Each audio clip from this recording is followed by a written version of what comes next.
Hello, hello, hello, hello, hello. Yours truly, getting rid of the ads, getting rid of all the crap that is starting to ruin these shows for me. I want to be in the best mood I can be for my friends out there. You that are good enough to tune in, friends of the British People's League.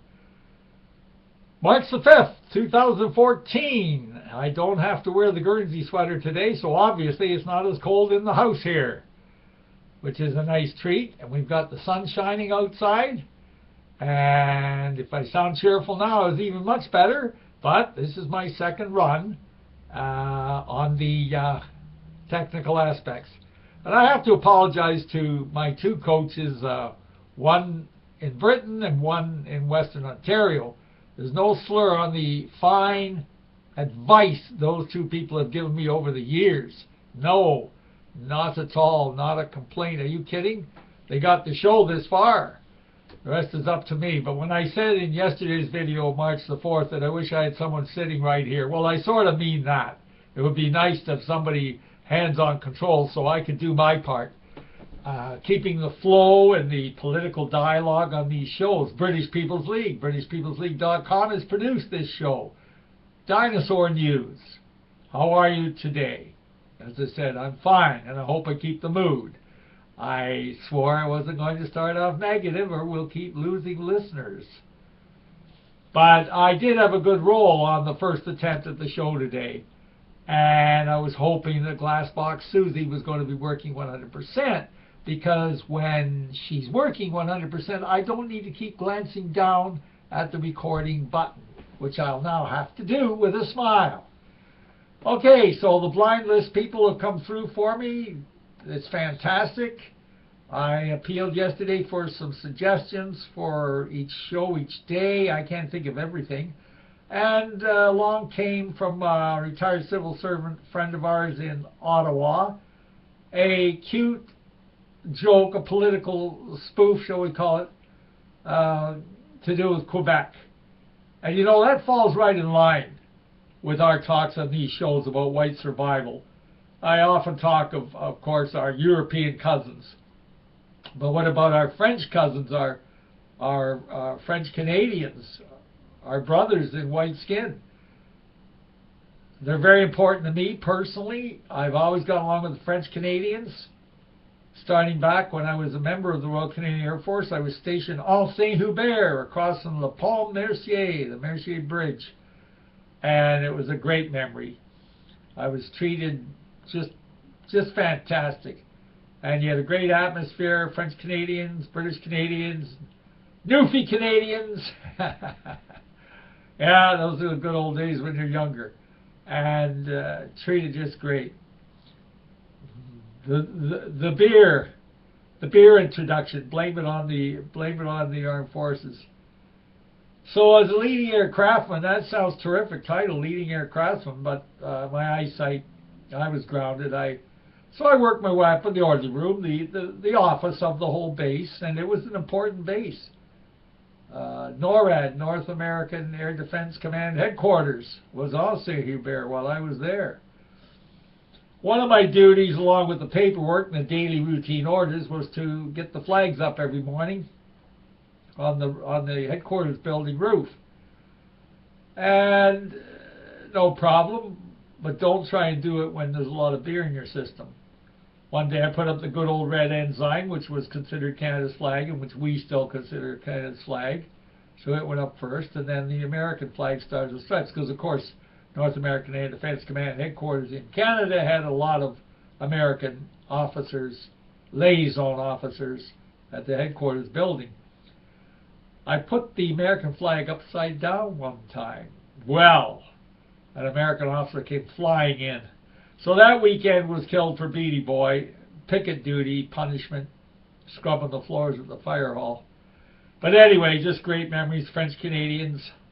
Be hitchhiking back from Montreal to the base, which is, I don't know, 45 minutes outside of Montreal. Just had my high school French.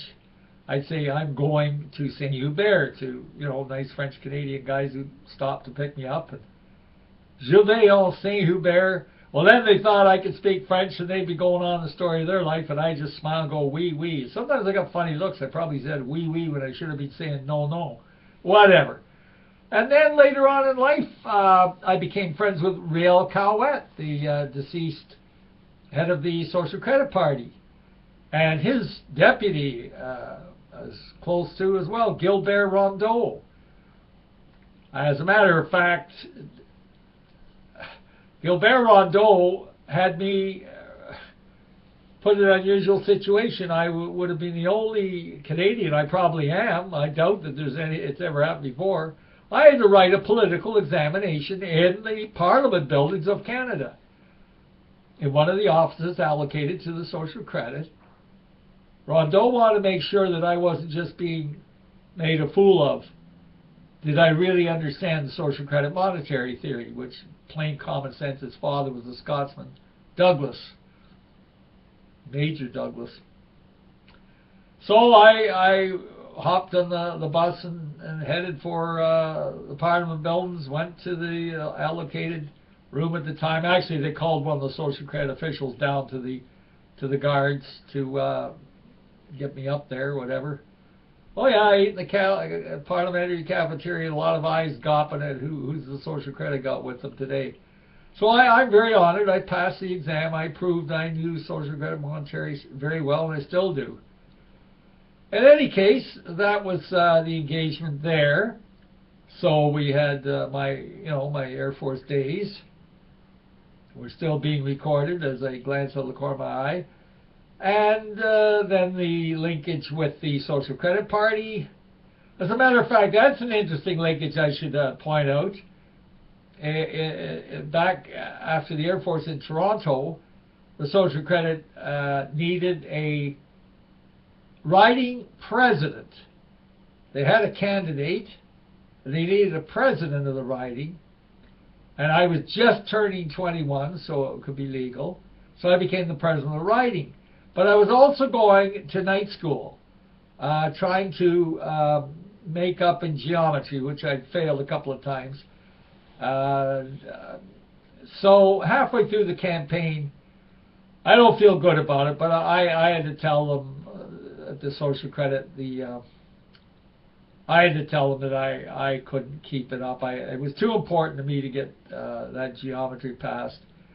But the few months that I was doing the campaigning with them, the candidate was Roland Ring was his name, a very nice guy. And David and Goliath, he was challenging Walter Gordon, who was the finance minister for the Liberal Party. And so we did the bit, the leafleting and the bus vans and so on. And that's the first time in my life I was called a fascist. We were driving around, and guess who was driving the van with me? Art Eggleton, the former mayor of Toronto, senator who's been in lots of hot water with lots of women problems and what else. He's keeping a pretty low profile in his last years here. But anyway, little Art boy didn't know much about politics, and to this day I still don't know how he came out on the scene. He walked into the Social Credit Hall with a young guy named David Stanley. And the Stanley guy dragged me in where I was used by the Canadian Jewish Congress, turned into hate literature and all kinds of crap that, as I've said in other videos, I poured the beer down and I didn't even know what the hell I was doing half the time. But I did respect social credit. So anyway, yeah, Eggleton, he twitches when he hears Beattie's name, that's for sure. Okay, so when I had to pack it in, there's where Eggleton can't get away from it. It's in the historical records in Ottawa, wherever they keep all the records, whatever. But when I packed it as president, they had to have a continuing president because the election hadn't hit yet. So Art Eggleton took over my spot as president of the riding. So that's the scoop there. I told you yesterday I'm going to start naming names in these shows, and I'm just getting warmed up. So you bastards out there who've crossed my path in life, you better be squirming. And I know when it's libelous or defamation or it isn't. I speak the truth. Okay. So, we're still recording, fortunately. So, the French-Canadian connection all started out with the nice mailing from the lovely civil servant retired in Ottawa. And when I got this earlier today, because I have to have a spark. I don't take pills like some of the American talk show hosts. I've got to get myself excited and worked up for the show here.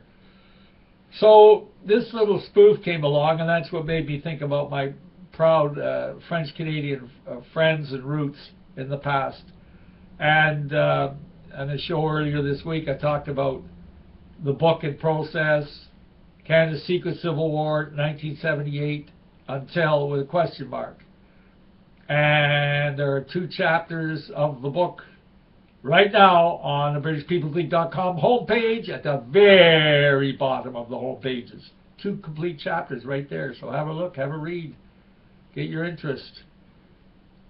To stop Quebec from separating. But there are many fine French Canadians who assisted us in the dead of night legally. Oh, legally, you have to look up the word administrator in the Canadian Constitution. Administrator was our fallback plan. I say our. I was probably just the stooge, the mouthpiece for the Anglo-Saxon, Anglo-Celtic business establishment that did not want to lose their power to multiculturalism nor to Pierre Trudeau. Anyway, that was on the show the other day. I mean, these shows are only 15 to 20 minutes long, and if you really want the history and the continuity of what we're about here at the BritishPeoplesLeague.com, then click into the shows at different times with your pint or whatever. So I guess I should get at the little spoof here with the French-Canadian tale here. I'm just trying to think, so I brought you up from the Air Force days to the social credit to the war, the Secret Civil War. Many fine French Canadians assisted in our camp, worked with us in the dead of night. But here we go. Quebec explained, only in Canada. In a busy Parisian cafe, a Quebecer tourist is sitting alone, enjoying a creme caramel. Another tourist approaches. May I sit here? No problem. Thank you. Very nice. Are you on vacation? Yes, I arrived yesterday. What country are you from? Norway. You? From Quebec. Quebec. I don't know Quebec. Quebec, near the Atlantic, next to Ontario, the Great Lakes. No, I don't know these places. Never mind that. I'm from Canada. Ah, Canada. Canada, I know. So why you tell me you come from Quebec? Because my first country is Quebec. Oh, you were born in Quebec and immigrated to Canada. No, I was born in Quebec and I stayed in Quebec. Oh, then your father is from Canada. No, my father, my mother, my wife, my dog, everybody, they come from Quebec. So why do you say Canada? For Christ's sake, because you say you don't know where is Quebec. Okay, but if you say you not know Norway, I not say that my country is Japan. Crap, Canada isn't Japan, Canada is my country. Oh, your country not Quebec anymore. My country is Quebec. But my country, it can be Canada too. If the person I'm speaking to not know where is Quebec. Tabernacle. I don't understand, said the Norwegian. Look, it's simple. I come from the province of Quebec in the country of Canada. Okay, but I didn't ask you what province you're from. I asked you what country you're from. Me, I come from Lofoten region in Norway. But I answer you Norway when you ask me what country I come from. I know I'm not stupid, Kalesa. But me, when they ask me what country I come from, I answer Quebec. Even if it's the name of my province. For me, it's my country. Oh, now I understand. You are a separatist. You want your Quebec province to be your country. Are you crazy, Hostie? I don't want to know nothing more from that crap. I do not understand anything anymore. I tell you before, it's simple. You ask me what country I come from. I answered Quebec because Quebec is my country. But I don't really want it to be my country. It would be too much trouble. I just want to say it. I just want to say it. So why don't you just let me say it? I'm all mixed up, said the Norwegian. You have a passport from what country? Quebec or Canada? Canada. Hostie. So why you not tell me Canada right away? Because it don't feel right. For me, Canada is Anne Murray, the Calgary Stampede, the mounted police, SARS, it's not my home, all that. Home, it's La Famille, Plouf, Serafine, Poudrier, La Petite Vie, Felix, Leclerc, La Poune, Les Canadiens de Montréal, Les Bourgeons. Do you understand? Less and less, says the Norwegian. Listen, forget all that crap. Ask me another question. Okay, what town you come from? I don't know anymore. You don't know what town you come from? Yes, I know what town I come from, but my town had merged with another town. But soon it is going to de-merge from the town that was supposed to be my town. Oh, that's very complicated. When you write your address, what do you write? I don't know anymore. Before I used to write Hull, but Hull changed to Gatineau. But they tell us to wait 3 years before stopping to write Hull to not mix up the mailman. But now the Liberals, they pass a law that make it okay for Gatineau to be Hull again. But I don't know if we have to wait 3 years to be able to write Hull or when the 3 years are passed. If we have to write Gatineau for 3 years and after we write Hull. Unless, of course, the PQ come back in power and we re-emerge with Gatineau, then we'll have to write Gatineau for 3 years. I'll leave now. My head hurts. It's so simple, Tabernac. My town is Hull, my country is Quebec. But if you prefer, my town is Gatineau, my country is Canada. Okay, I think I understand. It's about time. Anyway, it was fun talking to you. If you come around where I live, maybe you can come and see me. Okay, but where? Hull in Quebec or Gatineau in Canada? You're a pain in the ass. Forget the whole thing. That, my friends, is the most accurate portrait of Quebec that you will ever get. So it does get confusing. But the bottom core line is loyal French Canadians, loyal British Canadians, loyal Native Indians, Canadians, we've got to work together to stop the multicultural invasion. And French Canadians and British Canadians, of course, have the same color of skin. So, if you all know where this boy stands with the policy of the British People's League, French Canadians are our pals. Now, I know the language laws in Quebec that the separatists are trying to push for. That makes it awkward on British Canadians in Quebec. And, of course, our sympathies are with the British Canadians in Quebec. It's a difficult situation to expound upon. I don't know what I'd do if I was French Canadian and born in Quebec. Because, you know, they're being swapped too. Montreal is a third world city now. It's they've got the same problems we have.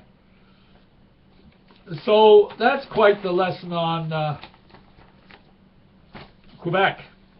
But where we stand is, and people died in the dead of night legally. We're stretching the word administrator, but you have to check it out. To keep Quebec in Canada, as we said the other day, tanks were rolling down the main streets of Montreal. Loyal French Canadians working with British Canadians to keep Quebec in Canada, which we have succeeded. But now the new threat to all of us is, of course, multiculturalism, just intermarriage between our offspring. None of mine, fortunately, but they've all disowned because they're terrified of white racism. But other families have the misfortune that their children have intermarried with multiculturalism. So anyway, the drama of the point of we whites must work together. And of course the white man's deal coming up the middle of March, March the 15th, don't forget that. So back checking these videos. So anyway, thanks again to the civil servant for giving me the plug for today to get me stirred up for today. And I think the sunshine coming out has got me on a roll. I don't think I'll be quite as depressed anymore in these shows. So thank you all for tuning in today, and we'll talk at you again tomorrow, March the 6th. Dinosaur News signing off today. Keep your chin up, and I'll keep mine up.